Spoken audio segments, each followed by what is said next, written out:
আল্লাহ পাক বলেছিলেন যে আমি প্রচুর জিন আর মানুষকে সৃষ্টি করেছি কিসের জন্য? জাহান্নামের জন্য। আমি প্রচুর জিন আর মানুষকে সৃষ্টি করেছি জাহান্নামের জন্য। ওয়ালাকাদ যারা'না লিজাহান্নামা কাসীরাম মিনাল জিন্নি ওয়াল ইনস।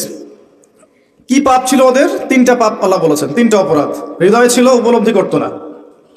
কান ছিল, শুনতো না। চোখ ছিল, দেখতো না। এরা গবাদি পশুর মতো ছিল, বরং তার চেয়েও নিকৃষ্ট ছিল।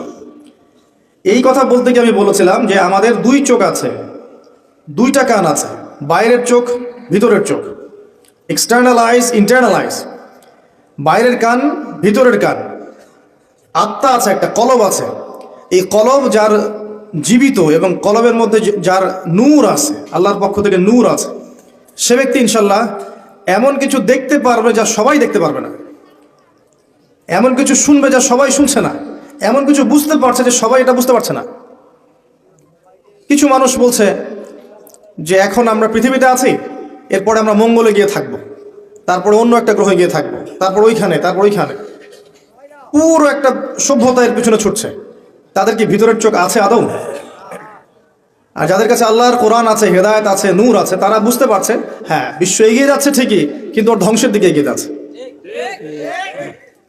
তো এই ফিতনাময় পরিবেশটাকে বুঝতে হলে আপনার এক চোখ দিয়ে সবকিছু দেখলে হবে না। আপনাকে ভিতরের চোখ দিয়ে, ভিতরের কান দিয়ে শুনতে হবে, দেখতে হবে। কার মতো করে? ওই খিদির আলাইহিস সালামের মতো করে। মনে আছে গল্পটা? নবী মুসা আলাইহিস সালাম বললেন, কেন নৌকা ফুটা করলেন? তিনি আবার প্রশ্ন করলেন, এই বাচ্চাটাকে কেন হত্যা করলেন?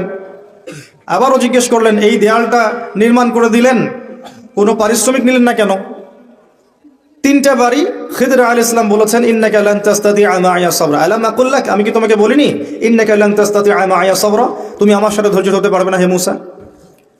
পরে মুসা আলাইহিস সালামকে ব্যাখ্যা করে দেয়া হলো, নৌকা ফুটা না করলে সেই নৌকা জলদস্যু নিয়ে যেত। এই বাচ্চাকে হত্যা না করলে এই বাচ্চা বড় হয়ে বড় কাফের হতো, তার পিতামাতাকেও কুফরিতে নিয়ে আসতো। আর এই দেয়ালের নিচে দুই এতিম বাচ্চার সম্পদ আছে রেখে যাওয়া, তারা যেন বড় হয়ে সম্পত্তিটা পায়, এই কারণে আমি এটাকে নির্মাণ করেছি। তো তিনটা ক্ষেত্রেই মুসা আলাইহিস সালাম দেখেছেন বাইরের চোখ দিয়ে, তাই না? বাহ্যিক দৃষ্টি দিয়ে। কিন্তু খিদির আলাইহিস সালামের কাছে অন্তর্দৃষ্টি ছিল, ইনসাইট ছিল।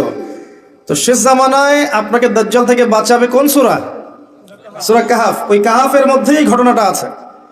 তার মানে ইশারা, এটা সমাজদারকে লিয়ে কি কাফি? ইশারা কাফি যে আপনাকে এই শেষ জামানা এবং ফিতনাময় পরিবেশকে ডিল করতে হলে শুধু বাইরের চোখ দিয়ে দেখলে হবে না, ভিতরের চোখ জিন্দা করতে হবে, আল্লাহর নূর কলবে আনতে হবে, তারপরে আপনি বুঝতে পারবেন আসলেই কি হচ্ছে। তাহলে এখন আপনার কাছে মনে হবে আপনি জান্নাতের মধ্যে বসে আছেন, কিন্তু আল্লাহ নূর দিয়ে দেখেন আপনি জাহান্নামে বসে আছেন।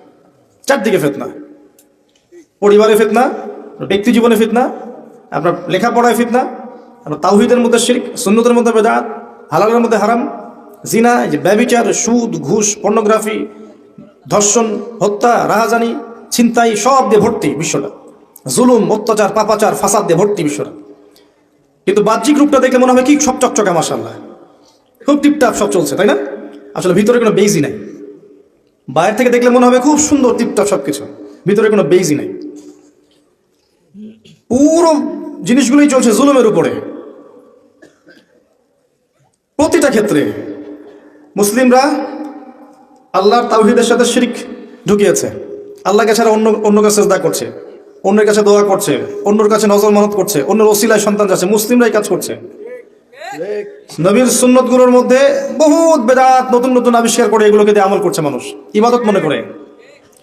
রিজিকের ক্ষেত্রে হালাল হারামের বিন্দুমাত্র পরোয়া করছে না। যেখান থেকে উৎস টাকা আসুক না কেন, আমার তিন বেলা খাওয়ার চাই, হালাল হোক আর হারাম হোক, পরোয়া করার দরকার নেই। আমার বউ বাচ্চা ভবিষ্যৎ প্রজন্মের জন্য রেখে যেতে হবে, হালাল হারামের পরোয়া করার সময় নেই আমার এখন। সুদ হলে সুদ খাবো, ঘুষ হলে ঘুষ খাবো, মানুষের টাকা মেরে হলে মেরে খাবো, অন্যের সম্পত্তি আত্মসাৎ হলে করে খাবো, রাষ্ট্রীয় সম্পদ লুটপাট করে হলে এটাও খাবো, খেতে হবে আমাকে। হালাল হারামে কোনো পরোয়া নাই অর্থনৈতিক জীবনে। সমাজে যান, কাঠামো ভেঙে যাচ্ছে, প্রতিবেশীর মানুষ খোঁজ দিতে যায় না, সমাজে ঐক্য নাই, শৃঙ্খলা নাই, স্থিতিশীলতা নাই, সে নুরানি রুহানি কোনো আধ্যাত্মিকত্ব নাই।